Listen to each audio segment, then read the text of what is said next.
Bilang bahagi ng kanilang pagsuporta sa peace process sa Mindanao, bumisita sa Bangsamoro Region ang ilang opisyal ng Embassy of Japan. Nakipagpulong sila sa Ministry of Basic, Higher and Technical Education ng rehiyon para pag-usapan ang mga training para sa decommissioned combatants doon. Naroon din ang Japan International Cooperation Agency para naman bisitahin ang kanilang proyekto sa rehiyon. Kabilang dyan ang ilang taniman at paaralan.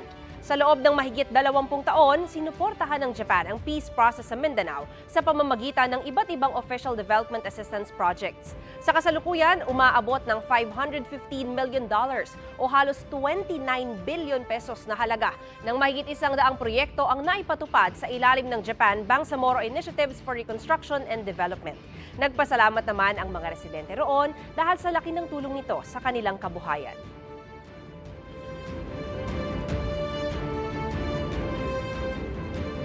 Mga kapuso, para una ka sa mga balita, mag-subscribe sa GMA Integrated News sa YouTube. Sa mga kapuso abroad, subaybayan niyo po kami sa GMA Pinoy TV at sa www.gmanews.tv.